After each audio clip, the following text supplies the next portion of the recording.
Olá pessoal, tudo bem? Meu nome é Poliana, sou médica oncologista clínica formada pelo Instituto Nacional do Câncer, o INCA. Primeiro, eu gostaria de agradecer o convite do pessoal da Liga de Oncologia da Universidade Federal do Recôncavo da Bahia, para estar aqui hoje conversando um pouquinho com vocês sobre o câncer e essa pandemia que estamos vivendo do Covid-19. Na verdade, poderíamos assim, né, estar passando, vivendo a nossa vida tranquilamente, muito bem sem ela. Mas infelizmente ela caiu no nosso colo, de repente, mudando toda a nossa rotina, mudando os nossos cuidados, a nossa vida, nosso lazer, tudo. Mas pensando pelo lado positivo, por exemplo, o pessoal da Liga que teve a ideia de fazer esse curso e trazer informações pra gente, já que a gente não está tendo esse contato presencial. E eu agradeço a oportunidade de estar aqui de longe, né? Podendo compartilhar um pouquinho da minha experiência com vocês. Então, é isso. Espero que a gente consiga ter um bate-papo agradável, que eu consiga tirar algumas dúvidas e expor um pouco dessa realidade que estamos vivendo, tá bom? Para começar, vou uma introdução, né, sobre essa questão do câncer e do Covid. O câncer, quando a gente conversa sobre ele, já é um tema que tem um peso, né? Não é nem todo mundo que consegue pronunciar essa palavra. Então, olha como é que isso é pesado. Olha como é que ele traz essa carga negativa. De muitos anos, é uma doença que a gente já convive há milhares de anos, que já tem relatos lá da antiguidade desses tumores que nasciam em um lugar, eram tirados e depois voltavam. Então já é uma coisa que a gente convive por muito tempo, mas até hoje existem muitas dúvidas, muitas questões sobre a origem, muitas questões sobre os tratamentos, o que é melhor fazer, o que não é. Poxa, por que não tem cura até hoje? Por que não é tão simples assim? Então, são vários pontos que ainda estão, assim, em branco, né, na nossa cabeça, precisando de uma resposta. E as pessoas, os estudiosos, os pesquisadores estão todo dia se atualizando a gente em busca dessas respostas. Então, é uma doença super antiga, mas que ainda gera uma dúvida e uma angústia na nossa parte como profissional por não saber exatamente o que fazer em todos os cenários, não ter todas as respostas e conseguir trazer ótimas notícias, boas notícias sempre para os nossos pacientes.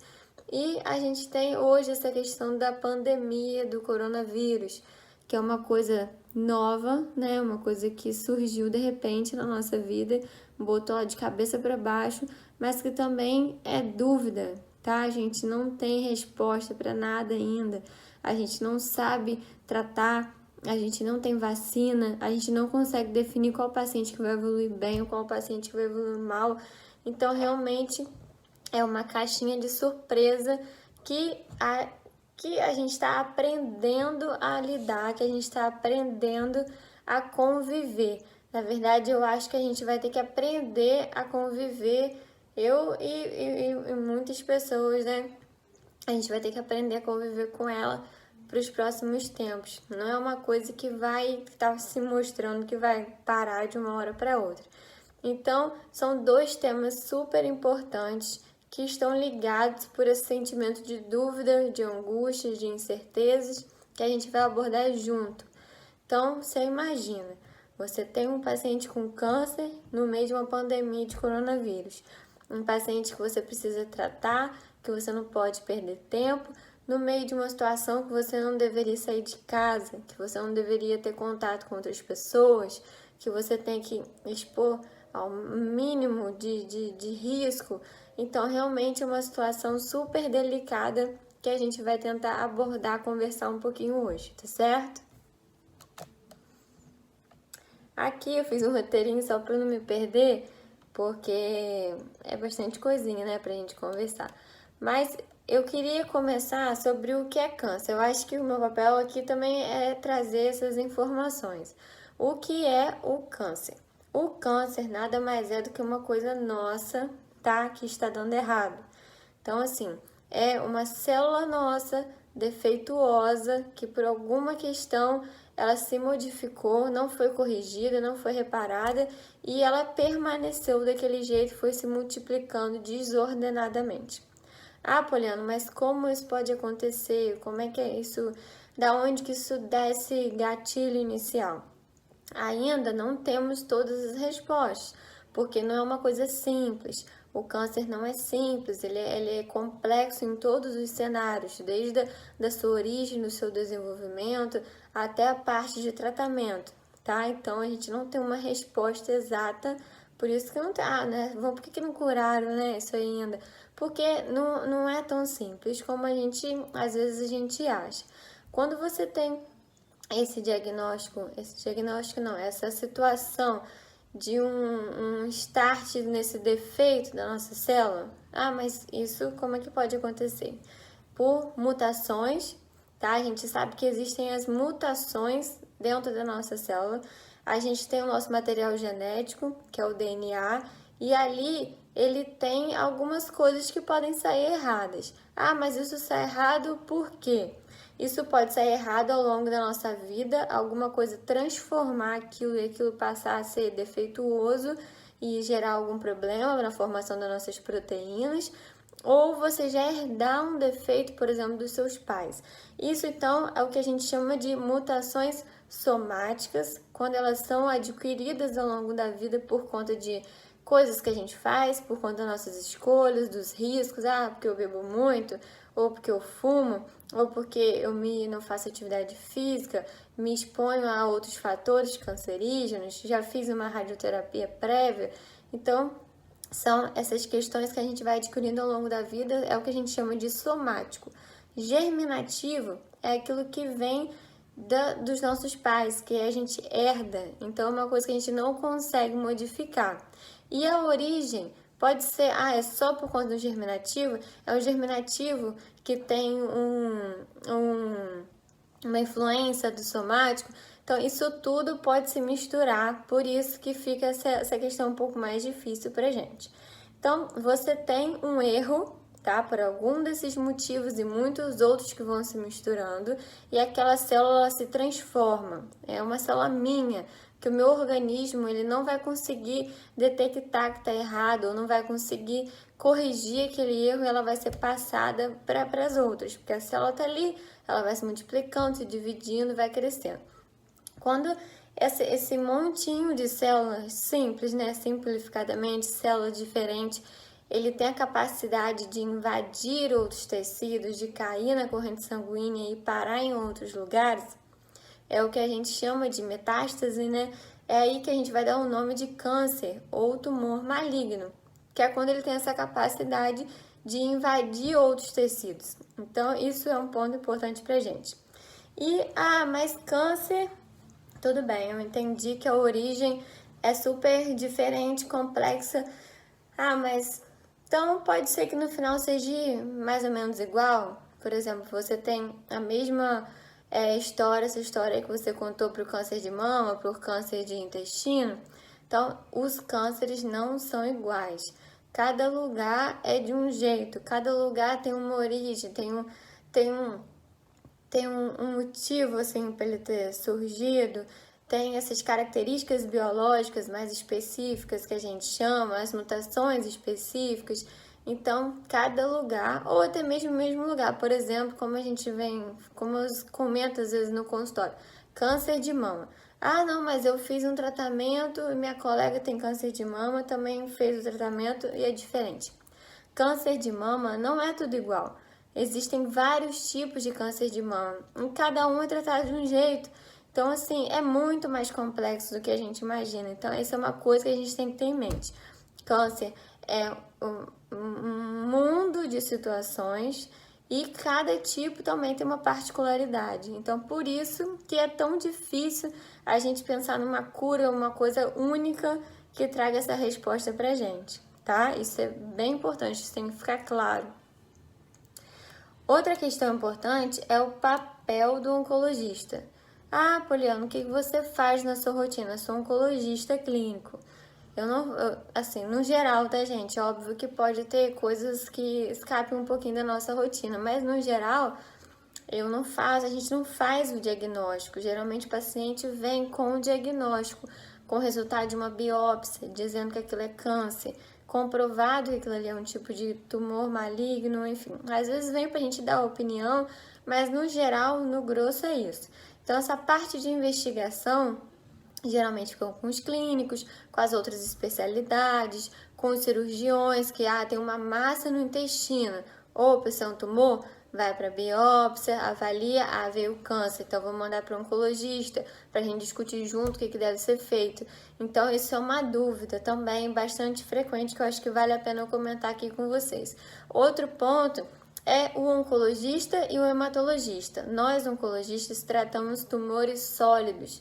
É tumor de pulmão, tumor de cabeça e pescoço, tumor de intestino, tumores ósseos, tirando os tumores hematológicos, ou seja, aqueles que vêm, por exemplo, do sangue, as leucemias, os linfomas. Então, o mieloma, na grande maioria das vezes, a gente vê os tumores sólidos, tá? Então, isso também é importante, essa diferença, porque às vezes confunde muito. Falando agora, assim, mais sobre o câncer e a pandemia. O que vai impactar na nossa vida? Como eu já disse anteriormente, a gente tem duas situações que são extremamente graves e complexas, né? Duas situações que geram dúvidas e muitas angústias. Você tem um câncer que, com toda essa polêmica, você tem a pandemia que está limitando as pessoas de saírem de casa, está limitando as pessoas de fazer os exames, de fazer os tratamentos. Então, a gente está tendo que lidar com isso. Isso está sendo a nossa realidade, a gente está tendo que aprender, a gente está tendo que se adaptar a essa situação. O que a gente sabe é que os cânceres, apesar dessa situação toda, eles não estão em quarentena. Isso a gente vem batendo o martelo. Tem dado que reduziu o número de diagnóstico, o número de pacientes que deram entrada em tal serviço. Reduziu por quê? Porque o câncer está bonzinho e resolveu dar umas férias pro pessoal? Não. Então, reduziu porque não está sendo feito o diagnóstico. Reduziu porque as pessoas não estão fazendo exames preventivos. Uma pessoa que fazia um Papa Nicolau de câncer de colo uterino, tá com medo, tá com receio, não tá saindo de casa, não fez. Uma pessoa que não tem nódulo na mama, mas já tem indicação de fazer a mamografia anual, não saiu de casa, não fez, não detectou aquela microcalcificação suspeita que pode ser um tumor. Então, isso está acontecendo, a gente está vendo isso. Não é porque o câncer parou ou diminuiu, é porque não está sendo feito o diagnóstico. E aí, a gente tem dado, deixei anotado aqui para não esquecer, do ICESP, do pessoal lá do Instituto de Câncer de São Paulo, com redução de 30% do número de pacientes novos. Então, olha só como é que caiu, né? Isso a gente vê nos nossos serviços. Como eu falei, por que caiu? Não caiu porque o câncer parou, caiu porque as pessoas não estão procurando. Por exemplo, lá no levantamento de São Paulo, lá pelo SUS, do número de biópsias, no ano passado, no período de março a maio, foi em torno de 22 mil biópsias. E esse ano, no mesmo período, foi em torno de 6 mil biópsias. Então, olha a diferença, né? Então, os pacientes não estão chegando. E, assim, o que é difícil é porque o que a gente bate o martelo dizendo que o câncer, ele, quando diagnosticado precocemente, ele tem uma alta chance de cura. Quando ele é diagnosticado numa fase mais tardia, infelizmente a gente pode perder esse timing e o paciente, por exemplo, já chegar com diagnóstico de metástase e na maioria das vezes as metástases a gente não consegue curar. Tem algumas situações pontuais que a gente discute alguns dos outros tratamentos, mas assim, na grande maioria das vezes, metástase é igual a tratamento paliativo. Então, assim, você tem a quimiopaliativa, você tem a imunoterapia com aumento de sobrevida nos pacientes, mas não com a intenção de curar. Lógico que tem muito remédio novo, muito tratamento novo que a gente está vendo esses pacientes cronificando, ou seja, vivendo muito mais tempo, às vezes com resposta completa de doença e ficam anos sem evidência de doença. Então, são algumas respostas que a gente ainda vai ter nesse meio do caminho. Mas, no geral, quando a gente pensa em cura, a gente quer um diagnóstico na fase inicial. Quanto mais inicial, mais chance.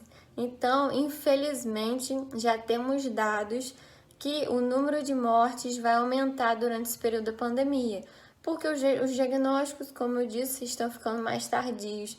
Então, vai chegar para a gente numa fase mais avançada e com chances maiores de complicações e de óbito e de insucesso nos tratamentos.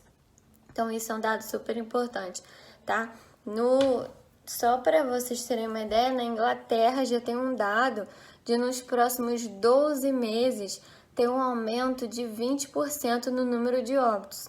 Então, você pensa, na Inglaterra, um lugar legal, né? Primeiro mundo. Imagina pra gente, que já é assim, a nossa situação dos nossos serviços, da parte pública, já é bem difícil, né? Quem trabalha na parte pública sabe, entende isso, essa dificuldade. Às vezes a chegada do paciente demora muito tempo. Imagina agora. Então, realmente, isso vai impactar, isso vai trazer muita consequência ruim pra gente, porque ninguém quer pé, a gente quer curar, a gente quer ter um sucesso no tratamento. Óbvio que não é toda vez que a gente tem essa possibilidade, a gente está aqui para fazer todos os serviços, mas como é importante e como a gente já tem esse dado que isso vai impactar. Quando a gente não consegue curar, é um outro ponto importante, a gente tem essa parte do tratamento paliativo. Ah, mas o que é tratamento paliativo? Poliana, não fazer nada pelo paciente? Eu acho que até outras aulas vão abordar isso, mas já aproveitando o gancho, tratamento paliativo, na verdade, ele já deve ser feito no primeiro contato com o paciente, independente dessa parte de cura ou de não cura.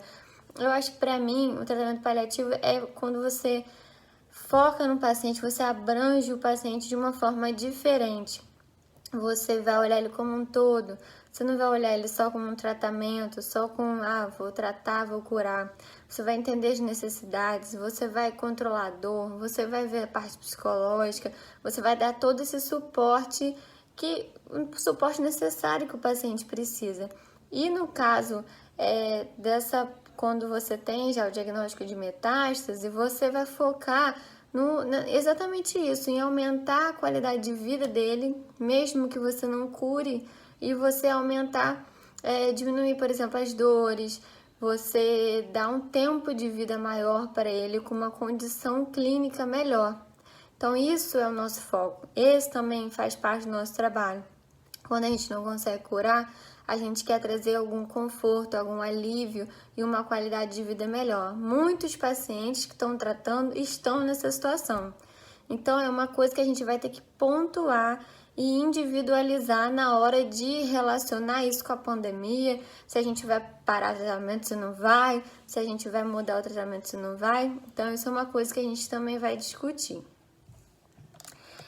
Quanto a essa parte exata dos tratamentos na pandemia, como eu venho falando, acho que o mais importante é a gente individualizar. É um paciente com intenção curativa. Poxa, o paciente tem risco de ficar curado. A gente vai deixar de fazer um tratamento? Vai deixar de oferecer uma quimioterapia? Existem N tipos, como eu falei, vários tipos de tumores, vários tipos de tratamento, mas aí você vai focar, você vai pensar, né? Vai sentar com ele, vai conversar, olha, só chance de ficar curado. Não vai tratar por conta dessa questão da pandemia? Então, acho que não. A orientação da sociedade brasileira, no geral, tá? Óbvio que tem exceções e discussões, é não deixar de oferecer os tratamentos. Se o paciente tem indicação, tem comprovado benefício em sobrevida global, tem um benefício real comprovado, vale a pena tratar aquele paciente, então a gente deve sentar e deve fazer. Expor os riscos, às vezes um paciente faz uma quimioterapia que vai trazer uma imunidade, vai baixar muito essa imunidade, a gente tem estratégias, ou às vezes fazer um tratamento com tempo um pouco maior, ou manter às vezes um tempo mais curto e associar remédios que aumentem a imunidade, coisas que a gente consegue propor para o paciente ou para o convênio nesse tipo de situação especial que a gente está tendo que adaptar. Então, vale a pena pensar. Outros pacientes, nem tanto. Às vezes é um paciente idosinho que está só em controle, um câncer de próstata, que vai no seu consultório de 3 em 3 meses para vocês conversarem, para ver como é que tá, checar um exame de sangue. Então, às vezes, esse paciente, você consegue fazer uma triagem, você consegue ligar, você consegue saber, tá tudo bem? Tem alguma queixa nova? Tá acontecendo alguma coisa? Deixa eu ver o exame de sangue, pede para ver o exame de sangue. Ah, o PSA tá legal. Não precisa vir agora, não precisa sair de casa, não precisa se expor. Então, são coisas que a gente consegue sim avaliar. E aí, em abril, aqui no país, foi liberada essa questão da telemedicina. Acho que veio para ajudar bastante. Ficar dando assistência só pelo celular, por exemplo, WhatsApp, como gerou dúvida na gente, imagina o pessoal, assim, os leigos, né, o paciente, a família, a quantidade de angústia, de dúvida que isso tudo gerou. Então, os nossos telefones realmente ficaram sobrecarregados, eles não conseguem dar atenção e fica uma coisa meio incerta, né? Então, nada melhor do que a gente poder atender os pacientes, ver as queixas, checar os exames, manter um vínculo, né? Porque, por exemplo, eu tô até gestante, por isso que eu fico meio sem ar de vez em quando, porque a barriga tá grande. Mas você não perdeu o vínculo. Eu parei de atender presencialmente, estou atendendo por telemedicina, mas estou conseguindo ver os pacientes, estou conseguindo conversar com eles, saber como é que eles estão. E então você consegue manter essa avaliação e identificar, o exame físico fica prejudicado? Beleza, fica. Mas às vezes aquilo não vai ser essencial e só por a sua conversa, as perguntas adequadas, você consegue identificar algum porém, alguma questão. Ah, não, acho que precisa ser avaliado. Aí liga, marca uma consulta presencial na clínica, expõe essas questões dos riscos. Ah, paciente precisa internar. Quais são as indicações de internação agora nesse período da pandemia? Temos que pesar. Às vezes tento conduzir de casa, tá? Mas óbvio, quando a gente vê uma situação que realmente limita ou traz uma dúvida, a gente deve sim pedir essa avaliação.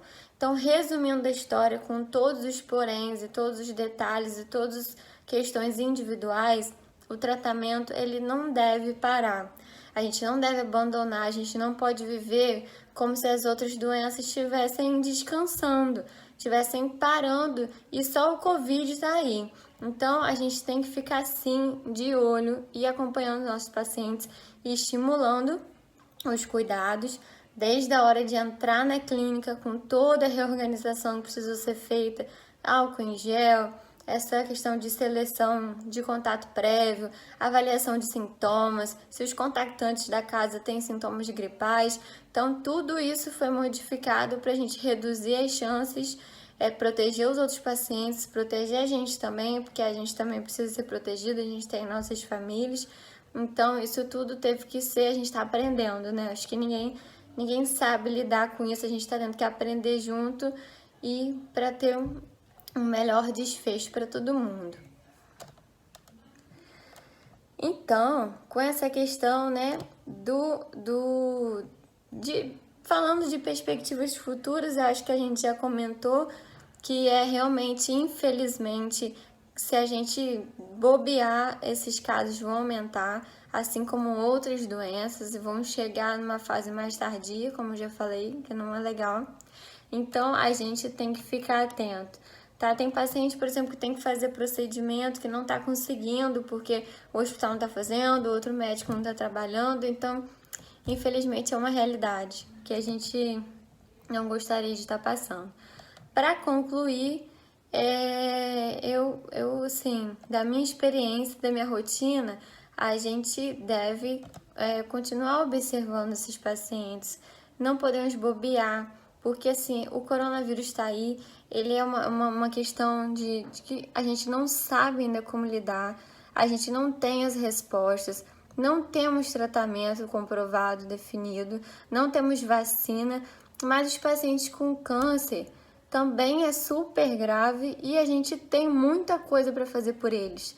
Então não podemos bobear, não podemos deixar que a pandemia coberte e esqueça assim, que a gente precisa lidar com outras coisas sérias que já existem e que a gente consegue sim modificar a vida das pessoas, tá? Então a equipe multidisciplinar é super importante, está bem unida, bem fechada nesses conceitos, nessa busca por informações novas, porque cada dia vem uma informação nova, atualizada. A gente tem que estar com esse pensamento e tudo em prol dos nossos pacientes. Eu acho que isso é o mais importante.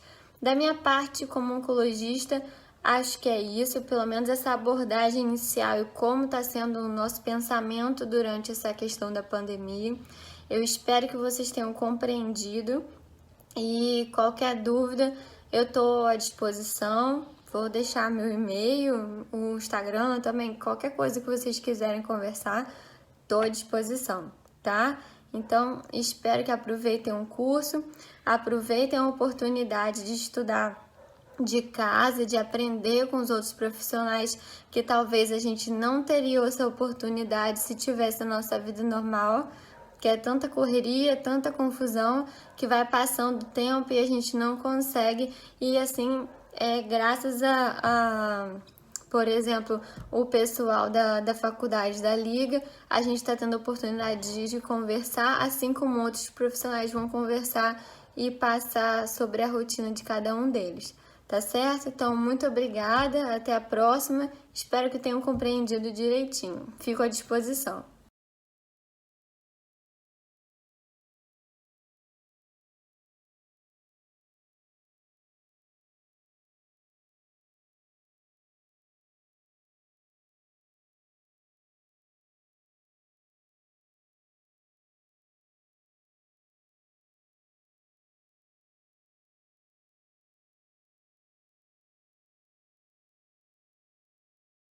Olá, eu me chamo Gearla, eu sou enfermeira e trabalho num centro de oncologia e hematologia aqui de Santo Antônio de Jesus. E gostaria de agradecer à Launcorb e à Lamel pelo convite de estar participando desse curso e dentro desse módulo, né, que vai abordar o cuidado multiprofissional na pandemia. E a proposta de hoje é falar um pouco sobre a atuação da enfermagem frente aos cuidados ao paciente oncológico nessa pandemia. E para começar aqui esse nosso bate-papo, eu gostaria de falar um pouco sobre tantos desafios que enfrentamos agora nesse ano de 2020, né? Então, o coronavírus, o SARS-CoV-2, ele sem dúvida está sendo uma pandemia muito importante na história mundial moderna. E com isso ele trouxe vários desafios que imporam uma série de mudanças no comportamento social.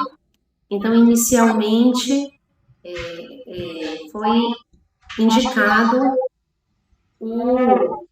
a interrupção, né, do contato interpessoal. Então, tivemos que reaprender a cumprimentar as pessoas, sem aperto de mãos, sem abraços. Reaprendemos a como higienizar as mãos, e a proposta era fazer isso a cada 2 horas. Reaprendemos a ter etiqueta respiratória, ao cobrir, né, o nariz e a boca com o antebraço ao tossir e espirrar.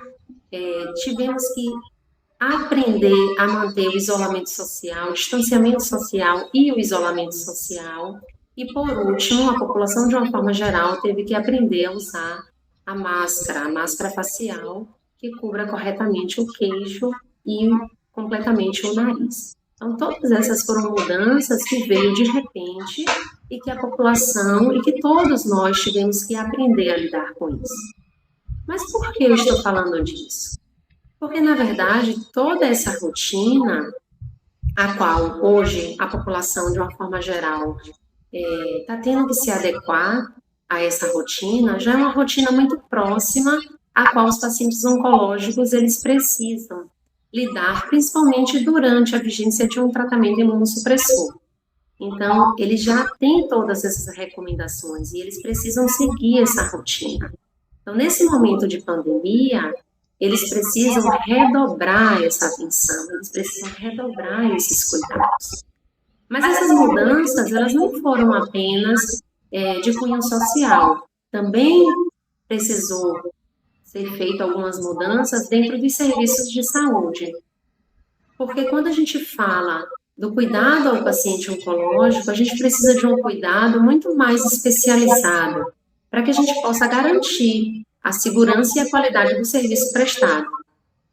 Então, sabemos, né, que quando a gente fala de pacientes oncológicos, esses pacientes, eles têm uma diminuição na imunidade, por conta da própria doença ou por conta de algum tratamento imunossupressor, como, por exemplo, a quimioterapia. Então, esses pacientes, eles estão numa condição que predispõe a uma maior gravidade dessa infecção, com risco significativo até mesmo de morte. Então, precisa de fato de um cuidado especializado, precisa dessas mudanças, né, tanto no comportamento social, o qual eu já falei que já é uma rotina que eles já estão acostumados, mas também precisou de mudanças dentro dos serviços de saúde.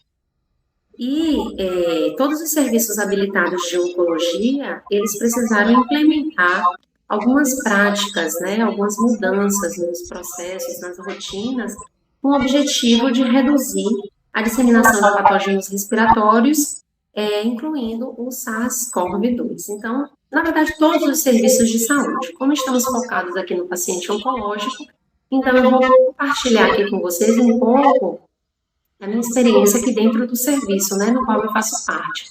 O que foi necessário, quais foram as mudanças que foram necessárias ser feitas aqui para que a gente pudesse garantir a segurança desse paciente, para que a gente pudesse garantir o cuidado, a qualidade do cuidado, né, esse cuidado especializado tão necessário a esse paciente oncológico. Então, inicialmente, enquanto enfermeira da instituição, junto com o diretor médico, criamos e elaboramos um plano de contingência. Esse plano de contingência ele foi estendido a todas as áreas envolvidas com assistência em saúde prestada aqui na clínica, né, aqui nessa instituição. Então, qual foi o objetivo? O objetivo é que, mesmo de forma indireta, a gente garanta a segurança do nosso paciente. Porque eu não posso pensar apenas no cuidado direto da minha assistência, eu tenho que pensar no cuidado indireto, eu tenho que pensar desde quando esse paciente entra e é atendido pela recepção, quando ele é direcionado à central de quimioterapia e todo o procedimento que será feito nele até o momento que a gente vai liberar ele para alta. Visto que eu faço parte de um serviço ambulatorial, então aqui não tem unidade de internação. O paciente ele vem, faz a quimioterapia ou outro procedimento que esteja agendado, e daí, no final, ele tem alta e vai para casa. Então, a gente tem que pensar que esse processo, né, seja seguro do início até o fim.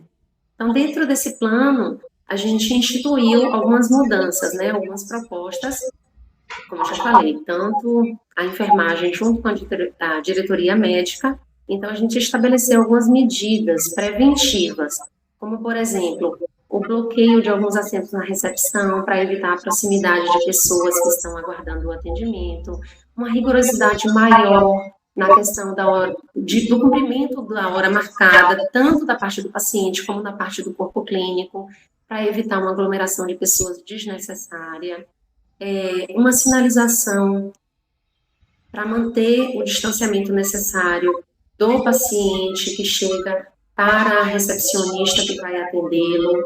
Também orientamos as recepcionistas para que, ao confirmar a consulta, né, eletiva com o paciente, fizesse uma pequena investigação se essa pessoa teve algum sintoma respiratório recente ou se teve contato com algum caso positivo de Covid.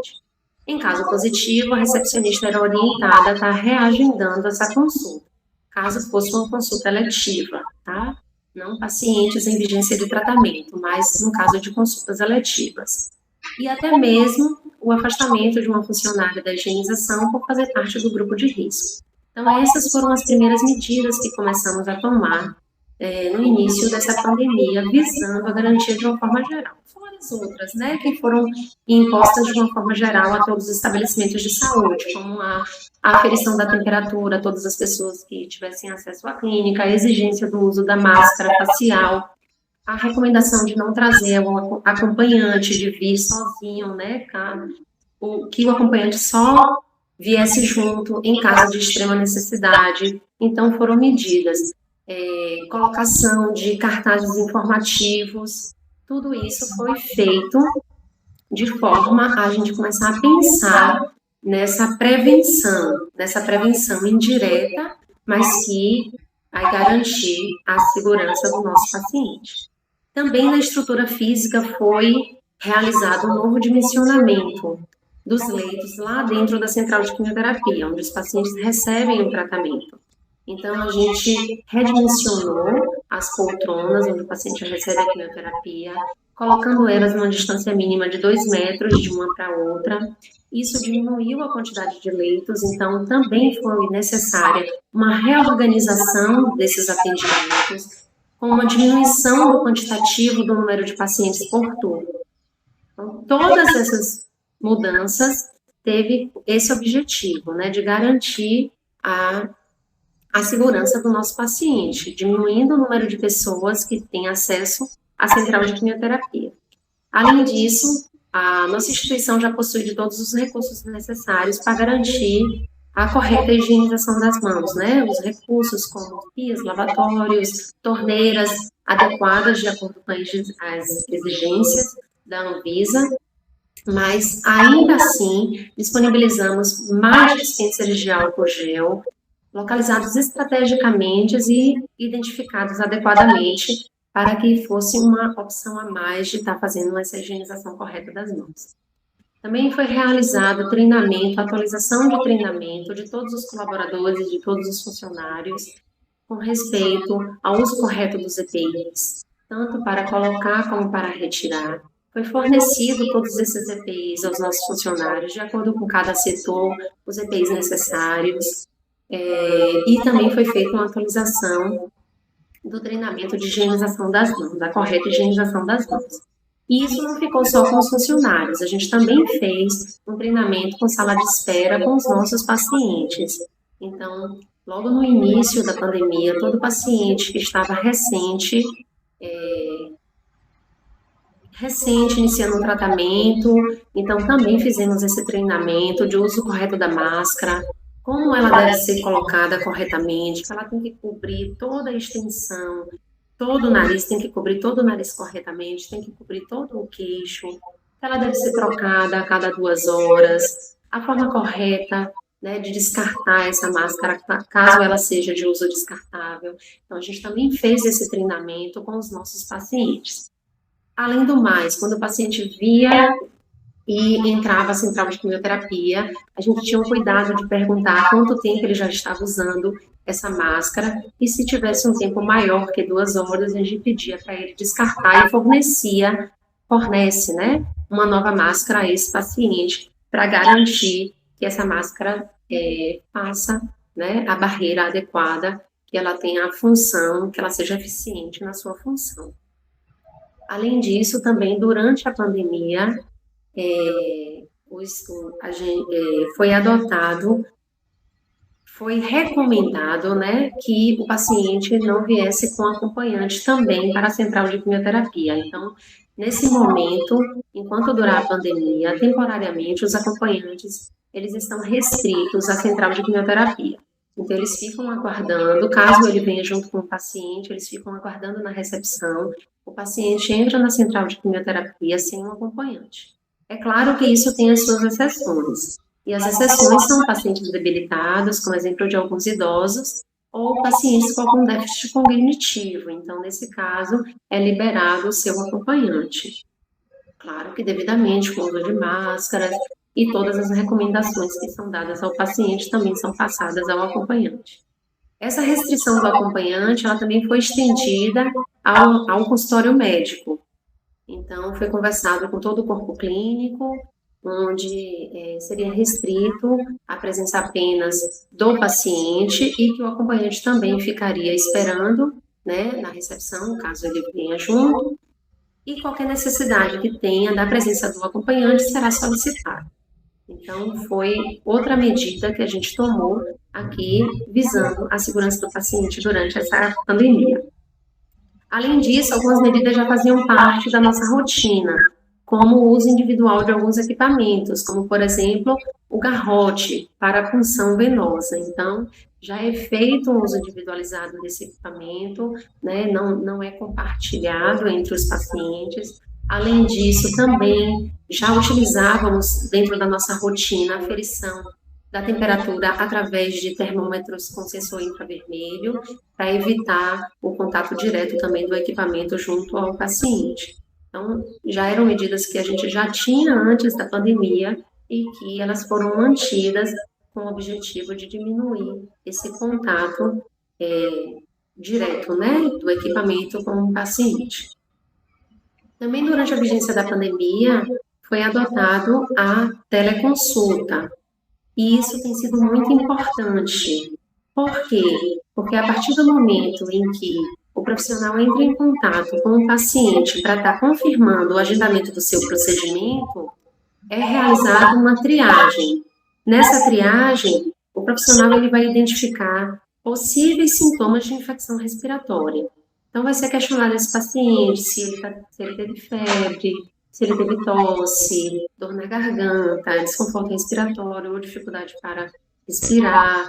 Então, tudo isso vai ser questionado ao paciente. Se ele teve algum desses sintomas ou se algum contato intradomiciliar ou contato recente que ele teve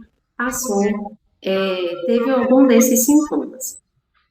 Em caso positivo, né, se o rastreio for positivo, nessa teleconsulta der um rastreio positivo, então o paciente ele vai receber orientações de forma individual e cada caso vai ser avaliado.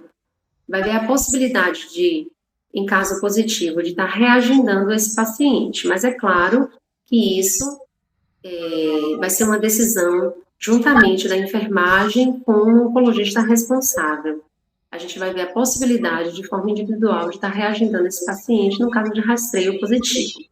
A teleconsulta está sendo muito utilizada durante esse momento da pandemia. Ela já era utilizada principalmente pós-quimioterapia, onde a enfermagem entra em contato com o paciente para estar sabendo, né, como foi as primeiras 24 horas após a infusão, se teve algum efeito colateral importante, para a gente estar tendo esse contato mais próximo ao paciente. E agora, na vigência da pandemia, ela tem sido muito importante, porque além de a gente fazer esse contato pós-quimioterapia, a gente faz essa triagem no momento da confirmação do procedimento e também algumas orientações são dadas pela teleconsulta.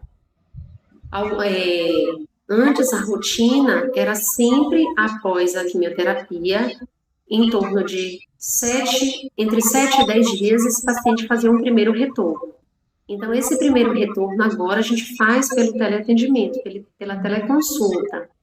E esse paciente é orientado a só vir presencialmente se realmente ele tiver algum desconforto importante que a gente não consiga resolver pelo teleatendimento. Então, é uma forma de manter esse paciente em casa, evitar que ele tenha contato com outras pessoas, evitar que ele saia de casa de forma desnecessária. Então, a gente recebe o resultado dos exames por um e-mail institucional, avalia esses exames, entra em contato com esse paciente, dá todas as orientações, ele já recebe essas orientações impressas, né, com o manual do paciente que ele leva para casa, mas ainda assim a gente reforça todas essas orientações pela teleconsulta. Então, ela está sendo muito utilizada durante a pandemia. Então, o paciente ele só precisa realizar esse primeiro retorno se realmente a gente não conseguir sanar as dúvidas, se a gente não conseguir resolver pela teleconsulta. Então, é recomendado a presença dele. Fora isso, se a gente conseguir resolver pelo teleatendimento, então esse paciente ele só virá novamente presencial no próximo dia, no próximo ciclo do seu protocolo. que aí vai depender muito do tratamento que ele está sendo feito. Então, esse retorno pode ser com 15 dias, com 8 dias, com 21 dias, a depender do protocolo quimioterápico que ele esteja realizando. E todas essas mudanças, né, além disso, foi recomendado e, na verdade, proibido pelos funcionários, pelo corpo clínico, o uso de qualquer tipo de adorno. Então, principalmente nas mãos e nos punhos, para não dificultar a realização da higienização das mãos. Então, algumas orientações, algumas rotinas que a gente já tinha, nesse momento, a gente traz com muito mais responsabilidade, com muito mais cobrança de todos os colaboradores, né, de todos os profissionais que fazem parte de toda a equipe multiprofissional.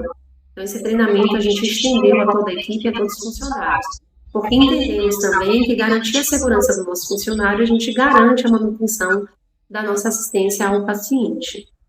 E todas essas mudanças, elas se justificam porque o paciente oncológico, em geral, eles são considerados um grupo de risco, eles estão dentro do grupo de risco e demandam um cuidado especializado, uma atenção especializada, né? uma assistência de qualidade. E esses pacientes que estão em tratamento quimioterápico, que é um tratamento imunossupressor, em especial os oncohematológicos e os transplantados, eles são mais vulneráveis do que os demais pertencentes a esse grupo de risco. E a gente precisa manter, a gente precisa garantir a manutenção desse tratamento, né? O paciente ele não pode interromper o tratamento oncológico sem o conhecimento do seu médico e não pode interromper por medo de vir até a clínica, fazer esse tratamento, por medo de ser contaminado. Então, a gente tem que se cercar e garantir que esse paciente ele vai estar seguro durante todo o processo que ele estiver dentro da clínica para receber o seu tratamento. Mesmo porque a sobrevida desse paciente, ele depende justamente da aderência a esse tratamento, né? Da aderência ao plano terapêutico, do cumprimento dos prazos, dos intervalos, do início do tratamento e também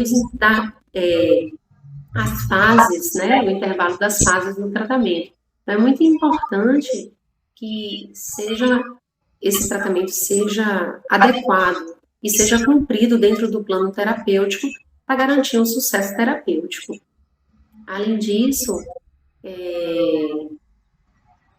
os pacientes oncológicos, por exemplo, que tiverem com sintomas, né, nesse rastreio positivo, como eu falei a vocês. Então, qual é a orientação que a gente passa aos nossos pacientes oncológicos que estejam, né, com sintomas gripais leves, como tosse, coriza, dor na garganta? Então, inicialmente, esses pacientes, eles não precisam ir a uma unidade de emergência.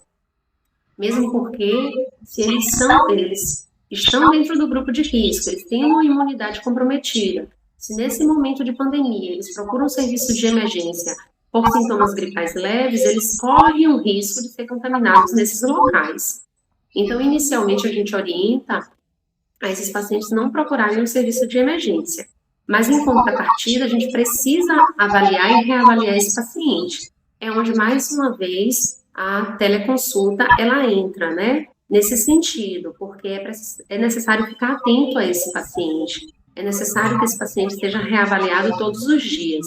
E é necessário que ele entenda que, a partir do momento que surgir febre, né, temperatura acima de 37,8, que ele precisa entrar em contato com o seu médico oncologista, e se ele não conseguir entrar em contato com o oncologista ou com algum profissional da equipe multidisciplinar, o enfermeiro, o farmacêutico, né, se ele não conseguir esse contato com a sua equipe, ele precisa sim procurar uma unidade de emergência. Então, essa é a orientação que a gente passa aos pacientes oncológicos, e isso precisa ficar muito claro para ele.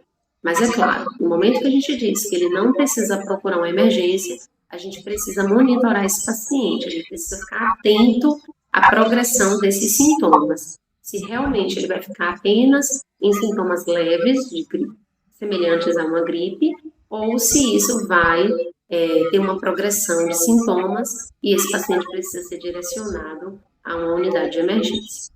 Aqui em Santo Antônio de Jesus, não dispomos de uma unidade de internação oncológica, né, específica. Então, esse paciente vai ser direcionado às unidades de serviço de saúde hospitalares de serviço de internação, caso haja essa necessidade. E nos casos dos pacientes oncológicos positivos para o coronavírus, então, na fase aguda da infecção, não há indicação de realizar a quimioterapia. Então, junto com o oncologista, a gente vai estar reagendando, reprogramando os ciclos infusionais desse paciente e ele vai primeiro ter que tratar essa infecção de acordo com os protocolos estabelecidos para o tratamento da COVID. Então, claro que o oncologista ele vai estar de perto acompanhando esse paciente, a equipe, de uma forma geral, vai estar acompanhando esse paciente, mas na fase aguda da infecção, ele não vai estar realizando esse tratamento, então ele vai ter que ser reagendado. Então, diante de tudo isso que foi abordado aqui, nesse momento de pandemia, o que eu diria que é de suma importância é a informação e a orientação. Então, o paciente, ele quanto mais informado, quanto mais orientado, menos risco ele terá de contrair a COVID. Né? Então, a informação e a orientação é a nossa maior aliada nesse momento. E todas as orientações, elas são passadas na admissão desse paciente à central de quimioterapia. Então, uma vez que o paciente ele vai iniciar um tratamento imunossupressor, ele é informado, ele é orientado durante a consulta de enfermagem, que é realizada antes de iniciar o tratamento, ele vai ser orientado, ele vai ser informado de todas as condutas que ele precisa ter, de todos os cuidados que ele precisa manter. Isso é falado verbalmente e também é entregue por escrito, né, no manual do paciente. Então, todas as orientações vai por escrito, porque a gente entende que são muitas orientações, são muitas informações, e que ele não vai conseguir captar todas as informações necessárias. Então, é entregue o manual do paciente, com todas as orientações, todos os cuidados especiais que ele vai precisar ter. Então, dentre essas orientações que são dadas ao paciente, e é uma consulta um pouco extensa, porque vai desde a coleta de todo o histórico desse paciente, de todas as medicações que ele faz uso, porque junto com o farmacêutico a gente faz a reconciliação medicamentosa desse paciente. Então, todas as dúvidas que ele traz com respeito ao tratamento oncológico ao qual ele vai ser submetido, como vai ser esse tratamento, quanto tempo ele dura, quais são as fases, o que é que envolve esse tratamento, o que é que pode, o que não pode, né? Então, tudo isso, todas essas dúvidas são sanadas durante a consulta de enfermagem. Então, dentre essas orientações, podemos elencar, por exemplo, não compartilhar objetos de uso pessoal, principalmente durante a vigência da pandemia, manter ambientes bem ventilados, bem arejados, se alimentar corretamente, e daí a gente tem a nossa nutricionista que faz esse apanhado geral da questão alimentar do paciente, e tira as dúvidas com respeito a alguns mitos relacionados a alguns alimentos, então isso é muito importante. Também evitar contato com qualquer pessoa que tenha sintomas gripais, dormir bem, o sono é muito importante, então a gente orienta ao paciente a ter uma boa noite de sono, a praticar exercícios leves, porque o exercício vai estimular a sensação de bem-estar, de prazer, manter uma boa rotina diária, principalmente, e aí essa orientação não cabe só aos pacientes oncológicos, mas cabe a todas as pessoas de uma forma geral, né, para evitar o adoecimento mental. Então, durante o isolamento social, que agora é ordem para toda a população em geral, né, é ficar em casa, é manter o isolamento social, e principalmente os pacientes oncológicos, né, esse grupo mais vulnerável que está em tratamento imunossupressor, os oncohematológicos, os transplantados, então principalmente esse grupo mais vulnerável, a ordem agora é ficar em casa, só sair em casos de extrema necessidade, no caso, né, de vir ciclar, ou o protocolo quimioterápico, ou se já houver alguma necessidade de procurar um serviço de saúde, então, em casos realmente necessários.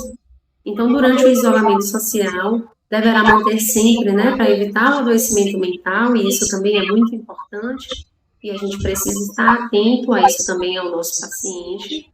Então, deverá manter a mente ocupada e estimulada. Então, aproveitar esse momento para aprender habilidades novas, para fazer um curso online, para aproveitar para fazer as coisas que gosta, né?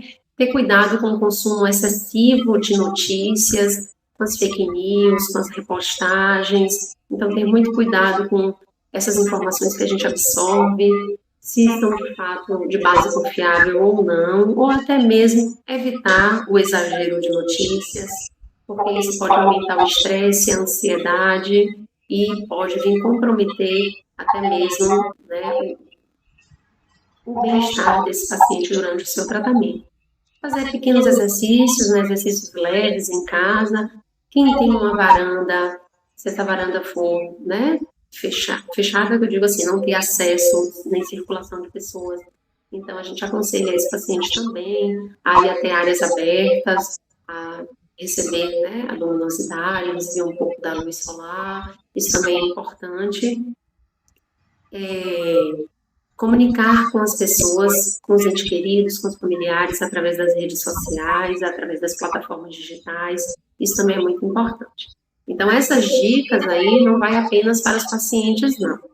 Além de ir para a população de uma forma geral, também essas são as orientações que os profissionais de saúde devem ter atenção, né? Devem cultivar, porque a gente está vendo durante esse isolamento social, durante essa pandemia, os profissionais da linha de frente adoecendo e sendo afastados, né? Não só por contaminação, não só pela doença, mas também pelo adoecimento mental. Então, precisamos, para que a gente possa garantir uma qualidade do nosso serviço, para que a gente possa garantir a segurança da assistência aos nossos pacientes, a gente também tem que garantir a nossa saúde, a nossa integridade. Então, os profissionais da saúde, eles precisam estar preparados, mas também precisam estar protegidos, né? Então, a gente precisa estar forte para continuar essa luta, essa importante luta contra o coronavírus ou contra qualquer doença infecto-contagiosa. Mas, nesse momento, toda a nossa atenção está voltada a essa pandemia. Então, essas são algumas, né, da atuação que a enfermagem tem tido diante dos cuidados ao paciente oncológico. Então, não é apenas um cuidado assistencial, é um cuidado que envolve todo o processo do atendimento ao paciente. Gostaria de agradecer a atenção de todos e eu sigo à disposição para qualquer dúvida ou esclarecimento.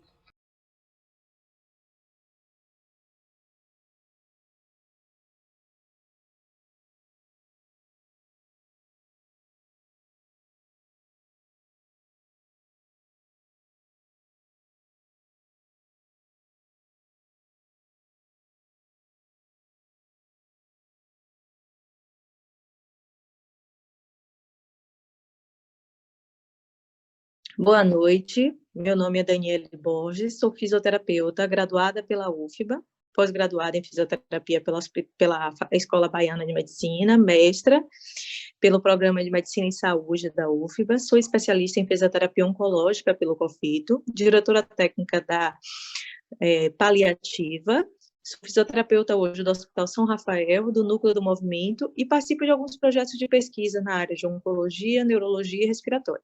Hoje eu fui convidada, né, agradeço desde já o convite, para falar um pouquinho com vocês sobre o cuidado multidisciplinar na pandemia, a atuação da fisioterapia, né, no caso do fisioterapeuta, frente a esse paciente oncológico nesse processo dessa pandemia. Para a gente falar um pouquinho, né, sobre o que seria o paciente, o que seria esse paciente oncológico passando por essa pandemia, eu acho que é interessante a gente conceituar um pouquinho o câncer, né? O que seria esse paciente oncológico? Esse paciente oncológico, ele tem, né, uma doença ao qual se chama o câncer, né, que configura-se pela segunda maior causa de morte em doenças no Brasil e no mundo, né? Então, é uma doença de um agravo muito grande à saúde. É uma doença de uma gravidade que é aliada também não só às crenças, mas ao desenvolvimento do prognóstico e o tratamento. Então, aqueles pacientes que são acometidos pela doença, eles têm também um lado negativo muito grande quando se fala ainda da doença, né? A doença traz ainda um estigma muito grande, né? E o medo relacionado não só, né, ao seu diagnóstico, né? Como é que vai ser esse prognóstico, como é que vai ser esse tratamento dessa doença, visto que muitos são aterrorizados com uma doença incurável. Então, no passado, o diagnóstico de câncer era sinônimo de morte. É como se as pessoas recebessem, naquele momento, um atestado de óbito, né? Pelo próprio estigma que a doença tem, né? Associada a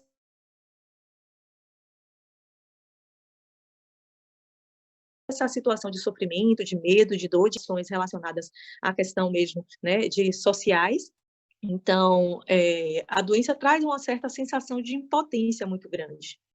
Então, de acordo com a Organização Mundial de Saúde, no ano de 2030, estima-se, na verdade, que 21,4 milhões de novos casos de neoplasia pelo mundo. Então, isso é uma estimativa muito grande, e dessa estimativa, mais de 50% dessa população, ela vai vir a óbito.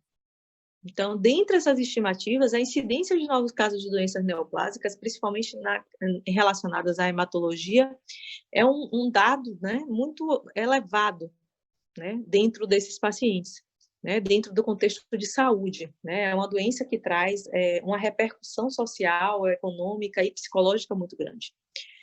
Como é que a gente fala desse paciente dentro desse contexto da pandemia do coronavírus, né? Existe uma necessidade de aumentar mesmo a conscientização desses pacientes, visto que o câncer é uma doença crônica e não se deve interromper os tratamentos, porque isso com certeza vai estar colocando em risco a vida desse paciente. Mas como lidar, né? Como passar por esse processo durante essa pandemia, né? Visto que o coronavírus também é uma doença extremamente contagiosa, né? Para muitos pacientes, inclusive os pacientes oncológicos que são situados como pacientes de risco dessa doença, traz um agravamento maior dessa patologia. Então, como manter o cuidado, né? Como a gente que faz parte da área de saúde, que faz parte de uma equipe multidisciplinar, como nós fisioterapeutas conseguimos, né? Como é que a gente pode lançar mão desse cuidado? Então, reforça-se, na verdade, a importância, né, das precauções, principalmente em relação a essa questão da contaminação. Então, como se adaptar, como é que a gente pode separar fluxos de entrada de pacientes, principalmente aqueles que atendem ainda em clínica, né? Como conseguir configurar esse suspeito, né, de COVID e outras doenças, e como também a gente, principalmente os fisioterapeutas, possamos conseguir manter uma assistência domiciliar, visto que muitos da gente faz parte dessa assistência domiciliar. Então, é tudo muito novo, mas o cuidado, eu acho que é a palavra de ordem, né? É o cuidado, como lidar com esse paciente, como identificar a ele, como ele também pode estar cuidando dele, e também aos familiares, aos cuidadores, como pode manter, né, a verdade, de forma mais centrada essa questão do cuidado, né? É algo que faz presente durante toda a pandemia. E a gente, como profissionais, a gente precisa também não só fazer uso desse cuidado, mas instruir também a eles, né? Então, esse cuidado deve ser de extrema importância, porque é uma forma da gente não estar expondo esse paciente. Então, a gente precisa estar utilizando os equipamentos de proteção individual recomendados pela Organização de Saúde. Então, o uso de máscaras, né, o uso de óculos ou face shield, a utilização de capa, a utilização de luvas, né, a limpeza muito importante das mãos, seja na chegada, seja na saída desse paciente. Então, utilizar também, quando não possível lavar, a utilização do álcool gel, né, com uma certa frequência, tanto também, não só para a limpeza das suas mãos, mas também para a limpeza de todo o material, de todo o arsenal que você vai fazer uso. Então, tem que ser realmente higienizado de uma forma bem precisa, para que a gente não exponha esse paciente. Então, é necessário a gente manter um ritmo?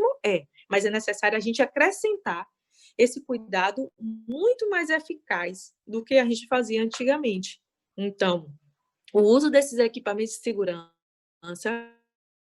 vai dar disponibilidade também desse álcool gel para quem chega, né, à clínica ou para quem você vai fazer um atendimento, e outras medidas de proteção local, elas devem ser avaliadas dia a dia, principalmente para nós que estamos na assistência. Então, ver o que é que pode se inserir a mais no intuito de prevenir, né, e dar toda a proteção a esse doente. Então, existe uma necessidade de alguns pacientes terem consultas por telefone? Sim. Existem alguns pacientes que eles estão num processo de imunossupressão muito grande e que, naquele momento, você pode buscar uma teleconsulta, né? Principalmente se for situações no sentido de, assim, de for um plano terapêutico que é capaz dele executar, né, com uma teleconsulta. Então, você consegue fazer um acompanhamento mais de perto e consegue cuidar de forma muito melhor, ou seja, você consegue proteger, né, todos, não só o paciente.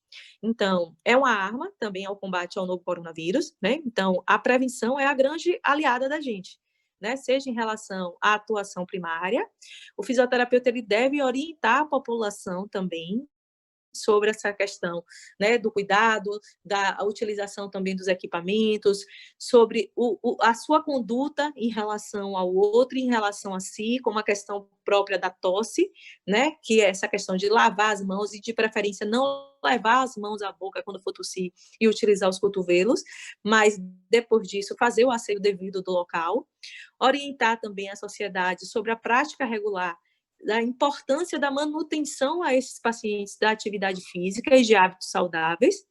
Então, o fisioterapeuta ele tem um papel extremamente relevante para a recuperação desse paciente, junto a uma equipe multidisciplinar.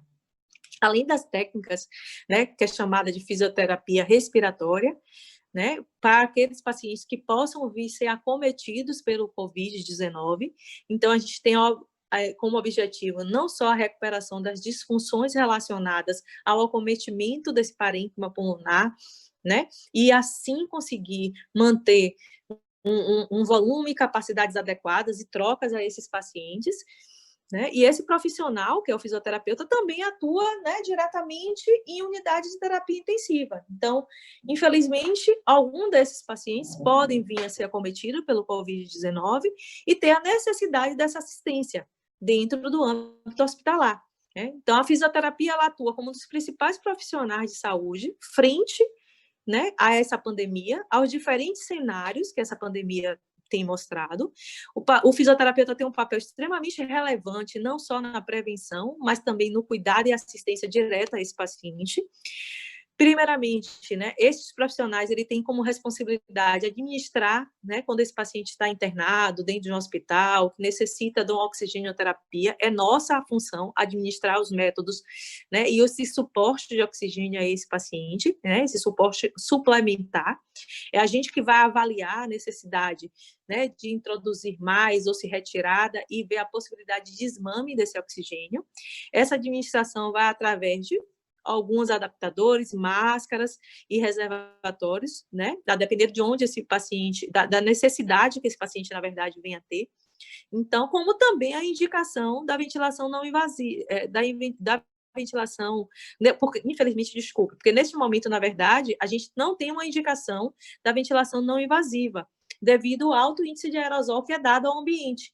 Então, isso possibilita, na verdade, uma contaminação não só nossa, mas de toda uma equipe interdisciplinar. Então, hoje, nesse momento, a gente, caso esse paciente venha necessitar de um suporte ventilatório não invasivo, ele não vai ter uso, a não ser que seja um paciente que a gente venha fazer uso fora do ambiente hospitalar e que seja um paciente que a gente tenha certeza que ele não tem, né, que ele não é positivo para o Covid-19 e que a gente consiga alocar uma máquina, né, seja a domicílio ou normalmente, e que a gente possa fazer o uso dessa terapêutica. Mas dentro hoje do processo mesmo hospitalar, é uma terapêutica que está não indicada, né, a uso de nenhum paciente, nem o paciente COVID, nem o paciente não COVID, a não ser que a gente tenha áreas dedicadas específicas em um hospital e assim a gente possa utilizar.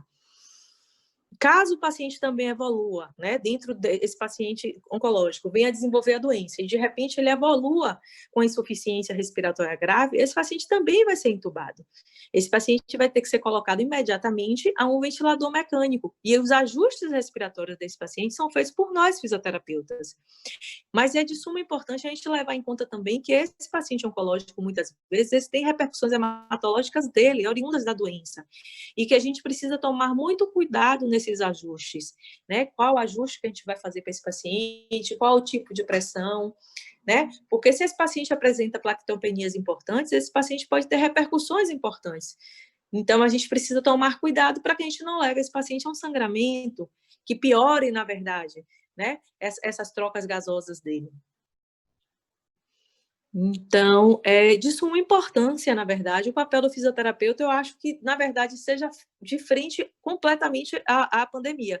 Seja o paciente oncológico que, por alguma forma, ele venha desenvolver o COVID, ou aquele paciente oncológico que ele não venha desenvolver, né, o COVID, mas a gente precisa agir de forma não só assistencial, mas de forma preventiva. Então, quando esse paciente ele está, esse paciente oncológico, ele vem a desenvolver o COVID, ele é internado, ele chega a precisar ficar dentro do âmbito hospitalar, nesse protocolo visamos adotar estratégias que venham de proteção, principalmente a velar, manutenção da função respiratória, acompanhar sempre o índice de oxigenação desse paciente, como é que está a sua função pulmonar, lembrando que é um paciente que tem as suas peculiaridades, né, que tem coisas específicas suas. Então, que não dá para a gente ventilar como um paciente normal, um paciente que a gente pode dizer saudável e que veio a desenvolver COVID, ou um paciente com outras comorbidades, mas a comorbidade relacionadas à oncologia, né, o paciente oncológico, ele é um paciente especial. A gente precisa deter de alguns exames específicos para que a gente consiga dar uma assistência de forma responsável e de protetora, principalmente a esse paciente. Um outro preceito básico na atuação do fisioterapeuta na UTI, né, em relação principalmente a essa questão do movimento, porque é uma outra premissa importante da gente, que é a movimentação precoce. Nesse paciente oncológico não é diferente. Muitos desses pacientes, então, inclusive, uso de quimioterapias, e essas quimioterapias levam a uma perda de massa muscular, junto com o próprio COVID, que esse paciente venha a ficar ventilado, que esse paciente use doses altas de bloqueadores musculares, esses pacientes perdem massa muito mais fácil. Então, são pacientes que vão ter uma perda de força importante. E é de responsabilidade nossa apresentar planos terapêuticos, propostas que a gente tente buscar não só o ganho naquele período ali, né, mas um ganho motor, para que esse paciente volte a ter a sua independência.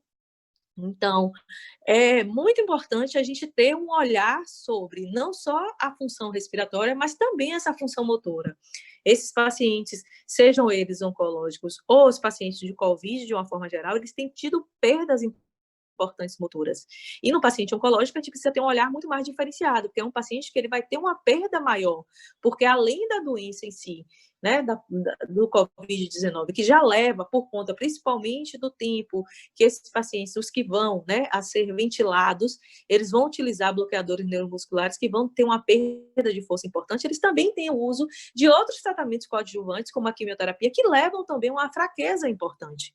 Então, a gente precisa tomar uso bastante, né, e fazer uma atuação muito forte em relação à questão da mobilização precoce, do movimento precoce, desse ganho de força, dessa estimulação. Então, a assistência fisioterapêutica nesse paciente oncológico, ele visa, né, independente de ser um paciente que venha a se positivar ou não, dentro do processo da pandemia, a nossa função é manter a integridade funcional. Então, a gente precisa manter uma assistência, porque esse paciente não pode parar o tratamento qual ele está fazendo, porque a gente precisa manter a integridade funcional, a gente precisa determinar a saúde desse paciente do estado geral, traçando planos terapêuticos adequados para manutenção de força, evitar a fadiga, que é um dos principais acometimentos do paciente oncológico, manter a independência dele, evitar repercussões importantes no sistema respiratório. Então, é fazer e orientar esse paciente com as possíveis alterações funcionais também que são oriundas do próprio tratamento oncológico. Então, não dá para a gente suspender esse atendimento ou evitar que ele ocorra. Então, a gente precisa ter uma precaução muito grande, né, uma prevenção muito grande, grande, utilizar dos EPIs e de todos os procedimentos técnicos que são necessários para a gente prevenir e dar uma assistência de forma devida a esse paciente, porque o tratamento fisioterapêutico ele tem um papel importante de prevenção, manutenção e restauração da integridade cinético-funcional de órgãos e sistemas desse paciente oncológico que está submetido a diversos tratamentos que levam a diversos comprometimentos a eles. Então, essa assistência fisioterapêutica, ela atua de maneira imediata, visando melhorar o desempenho cinético, como pneumofuncional desses pacientes, e a necessidade, né, de cada paciente de forma particular, né, tendo uma avaliação precisa, mas uma visão global de o que é que esse paciente está necessitando, o que é que eu preciso ganhar a esse paciente ou manter com esse paciente. Então, a gente ressalta que o sucesso do tratamento ele depende não apenas do trabalho de uma equipe multidisciplinar, mas também existe uma necessidade da cooperação e o comprometimento da família e do paciente. A gente, dentro desse período, né, desse cenário de pandemia, é difícil, porque o medo é iminente, seja da gente pegar ou de transmitir a esse paciente, e a família também fica receosa, o paciente também fica receoso. Eu mesmo tive diversos pacientes que estão com os atendimentos suspensos, né, pacientes de linfedema, inclusive, que não tem como ficar com o atendimento suspenso há muito tempo, mas que ele está com atendimento suspenso porque muitos, inclusive, desenvolveram pânico em relação à pandemia do Covid-19. E, por medo de adquirir a doença, estão há mais de 4 meses presos dentro de casa, né, sem conseguir sair, malmente consegue realizar as coisas de forma virtual, né, por telefone ou pela essa questão mesmo da internet, e o medo tomou conta. Então, a gente teve um afastamento, na verdade, as pessoas deixaram de buscar a assistência adequada, não só da fisioterapia, mas de diversos outros profissionais que fazem parte de uma equipe multidisciplinar. Tivemos cirurgias adiadas, né? Tivemos tratamentos adiados, teve pacientes que suspenderam por conta própria o processo de quimioterapia, e que isso na verdade, considerado um risco muito grande, porque a doença é uma doença crônica e muitas vezes de proliferação rápida. Então, se eu interrompo esse tratamento, a possibilidade de eu levar esse paciente também a óbito é muito grande. Então, um ponto fundamental no desempenho mesmo da reabilitação desses pacientes, é que já relatado, inclusive, que eu já disse anteriormente, né, que esses pacientes eles precisam do tratamento fisioterapêutico, aqueles que são pacientes oncológicos cirúrgicos, seja no pré-operatório ou até a sua alta hospitalar, como aqueles pacientes que estão em manutenção de ambulatório também, ou de forma domiciliar.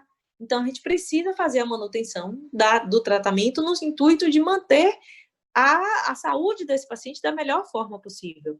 Lógico, fazendo uso de todas as formas técnicas e todos os equipamentos possíveis de proteção, não só individual, mas para com o outro, né? Então, a assistência do paciente, assistência fisioterapêutica nesse paciente oncológico, podendo vir a desenvolver COVID, a gente precisa tomar cuidado, porque esse também é um paciente que vem a desenvolver, e como ele já tem, como foi dito anteriormente, os agravamentos dele da própria doença, o profissional é de extrema importância, o fisioterapeuta, no intuito de manter essa funcionalidade, né, e as necessidades complexas que esse paciente vem a ter. Então, a assistência fisioterapêutica, principalmente relacionada aos pacientes que necessitam de cuidados respiratórios, ela tem que ser de forma objetiva, na promoção e prevenção, principalmente da oxigenação e da ventilação pulmonar desse paciente. A gente precisa manter volumes e capacidades adequadas. A fisioterapia ela é indicada na prevenção das complicações provocadas pela incapacidade de manter, né, e fazer remoção de secreções brônquicas, pela incapacidade dele de manter os volumes adequados, também em relacionado à questão, principalmente, da mobilidade precoce, né, porque muitos desses pacientes passam tempo de imobilismo muito grande, porque pacientes podem vir a ser ventilados, e nesse processo de ventilação, eles passam por um tempo muito grande com bloqueadores neuromusculares, que trazem diminuição de força importante, de perda de massa importante, e que dá a esse paciente uma fraqueza, que muitos pacientes podem vir a sair, né, dessa ventilação com comprometimento motor muito grande, e a gente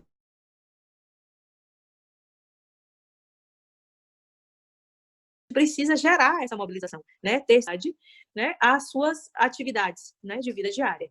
Então, a fisioterapia, ela tem como principal foco, né, evitar a questão da imobilização, mas a gente sabe que muitos desses pacientes podem precisar, né, estar nesse período um pouco imobilizado e a gente vai tentar diminuir o máximo possível essas perdas funcionais. Então, a assistência fisioterapêutica, devido a longo período de isolamento também, ela restringiu drasticamente as atividades físicas do paciente. Muitos desses pacientes hoje não têm feito nenhum tipo de atividade, como eu tinha dito anteriormente. Muitos desses pacientes estão com todas as suas assistências suspensas. Então, a gente precisa tomar cuidado por conta da associação da toxicidade dos quimioterápicos, porque eles podem fazer manter a assistência do tratamento clínico, mas não fazer a assistência dos tratamentos, né, que precisam vir como coadjuvante, que seria, no caso, a gente, o fisioterapeuta. E isso pode ocasionar ele prejudicar, na verdade, sistemas importantes como cardiovascular, pulmonar. Então, a gente, como fisioterapeuta, deve avaliar essas condições clínicas e físicas desse doente e, principalmente, traçar planos terapêuticos para otimizar as condições respiratórias, as complicações que podem vir, né, junto com esse tratamento, mas avaliar também a possibilidade de ganhos motores. Então, quando a gente fala da assistência fisioterapêutica, a gente fala da avaliação da condição clínica e física desse paciente, a gente precisa observar exames de bioquímica, hemograma, principalmente a questão de contagem de algumas células importantes do sangue, como a questão da plaqueta, para que a gente possa prescrever, né, exercícios de baixa, moderada e alta intensidade. Então, é aconselhado ao fisioterapeuta prestar atenção e tomar cuidado com os plaquetopênicos, devido ao grande risco de sangramento. A gente fala isso também não só na situação da gente prescrever a atividade física aeróbica resistida, mas também naqueles pacientes que precisam de suporte respiratório no intuito de remoção de secreção, que precisam realizar THB. Então, tomar cuidado, porque os pacientes plaquetopênicos, eles tendem a sangrar, e a própria ação, né, da terapia de higiene brônquica, ela tende a gerar um sangramento. Então, eu posso lesionar muito mais esse paciente. Então, eu tenho que levar o custo-benefício, se ele realmente precisa ser ou não aspirado, se eu preciso abordar realmente para uma terapia de higiene brônquica. Então, o fisioterapeuta que está atento, tem que estar atento às alterações sanguíneas desse paciente, como eu foi dito, né? As diferenciação de células que pode vir, que é muito importante, porque muito dessas deficiências dessas células, eles podem acometer esse paciente, principalmente em relação à questão da fadiga oncológica, que ela acomete 76% dos casos, causando uma fraqueza a 41% desses doentes. Então, é considerada um dos efeitos mais adversos relacionados ao imobilismo, relacionados ao repouso prolongado no leito, mas também relacionados ao uso de tratamentos coadjuvantes como a quimioterapia, que gera esse paciente um repouso prolongado, porque muitos pacientes apresentam reações adversas importantes que fazem com que eles vivam nesse ciclo do imobilismo. Então, a gente precisa estar extremamente atento a essa situação. Então, após a avaliação, o fisioterapeuta ele precisa elaborar um plano de tratamento, buscando a manutenção e a melhora da condição motora, como também respiratória, a esse paciente. A gente precisa também ficar atento à questão de equilíbrio, de força muscular, né? Vertentes importantes como amplitude de movimento, como esse paciente está se mantendo, qual o grau de independência desse paciente e o que eu posso fazer para auxiliar nessa melhora. Então, como eu já tinha dito também, a questão da fadiga e da fraqueza é algo eminente, né, durante o tratamento oncológico, e nesse paciente hospitalizado, caso ele venha a desenvolver, né, a doença do COVID-19, vai ser algo que vai estar muito mais presente a ele. Então, uma das coisas que a gente vê, que é muito visível, né, no paciente oncológico, que a gente precisa tomar cuidado, e por isso a gente não precisa não tem por que estar suspendendo o tratamento, já que eu preciso tratar diversas reações que esse paciente pode vir, tem a questão da fadiga, a diminuição importante da capacidade funcional, seja ela motora, como também a diminuição de força muscular. Quando a gente fala de diminuição de força muscular, a gente não fala só de diminuição de força muscular relacionada à questão de mobilidade, mas a gente fala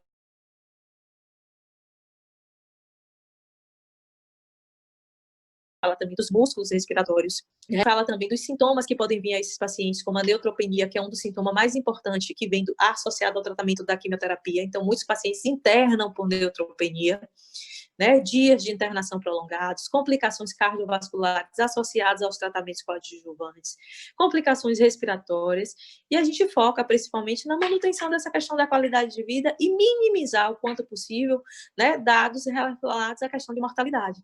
Então, hoje já existem diversos estudos que falam sobre a importância da fisioterapia como um tratamento coadjuvante, né, como um vetor de possibilidade de benefícios a esse paciente.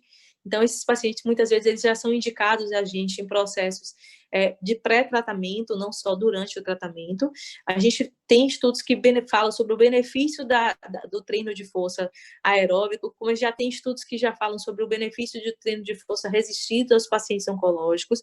Então, tem diversos estudos hoje já publicados sobre a importância da fisioterapia, né, no paciente oncológico.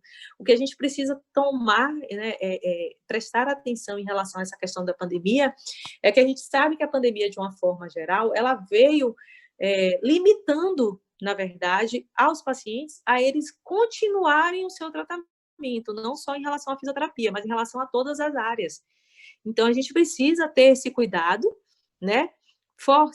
Formas de barrar o avanço relacionado à questão do Covid-19, com uma atenção maior a esse paciente também, principalmente essa questão do paciente oncológico, porque ele já tem dentro dele, né, algumas alterações importantes da própria doença relacionadas à questão do próprio tratamento.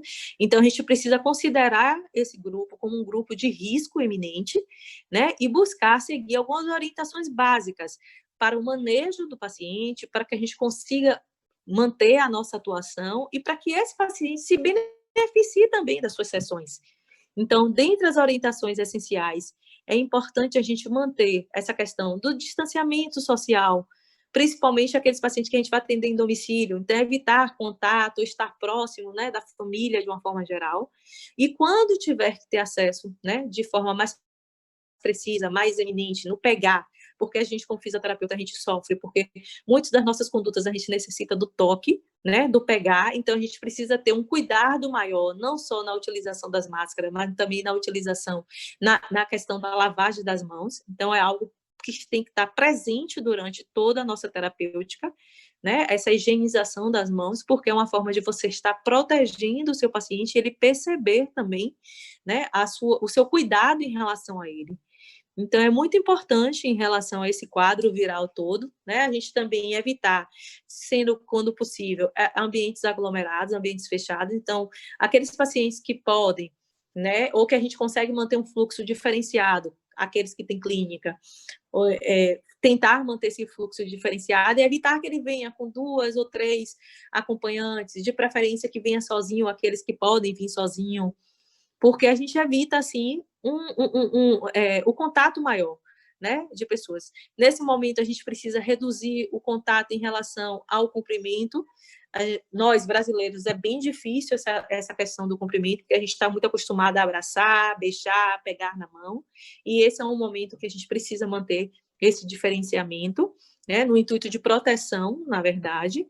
Então, os cuidados mesmo, né? Eu acho que a gente precisa manter um tratamento, mas manter um tratamento baseado nos cuidados da Organização Mundial de Saúde. E, principalmente, alertar esse doente que ele não pode interromper esse tratamento, visto que ele tem uma doença crônica. E essa doença crônica tem repercussões dela, oriundas dela. Então, a gente precisa ter um cuidado muito maior, né? Ter um enfoque maior em relação a esse paciente. Então, a gente precisa alertar ele da manutenção e tentar mostrar da melhor forma possível que estamos tendo um cuidado também no tratar, né? No chegar ao paciente, né? Como ele chega também no local que a gente vai tratar ele. Então, mostrar essa questão do cuidado com a limpeza. Então, eu acho que isso dá uma confiança e faz com que ele consiga também fazer parte. Como aqueles pacientes também que, por acaso, venham a desenvolver o Covid-19, como todas aquelas terapêuticas que a gente comentou acima, né? A gente precisa ter esse cuidado. É um paciente oncológico frente a uma doença, né, que tem uma carga viral, para eles, muitas vezes, muito mais imponentes, impactantes e que eles podem vir a precisar de recursos mais específicos, como a questão da ventilação mecânica, e que a gente precisa tomar cuidado nesses ajustes, né? Como tratar esse paciente, porque não é um paciente de COVID só, é um paciente oncológico que adquiriu COVID. Então, é todo um olhar diferenciado, né? Já que a gente entende que é um paciente que tem repercussões hematológicas importantes. E o próprio COVID traz também algumas repercussões, né, relacionadas à questão vascular. Então, a gente precisa tomar um certo cuidado com esse paciente, né? Um olhar diferenciado, como traçar, identificar como é que esse paciente está clinicamente, para que a gente possa fazer um plano terapêutico eficaz, mas também dentro do limiar dele. Eu espero que eu tenha mostrado um pouquinho para vocês, né, a importância da fisioterapia dentro dessa pandemia, que no paciente oncológico a gente precisa não parar, né?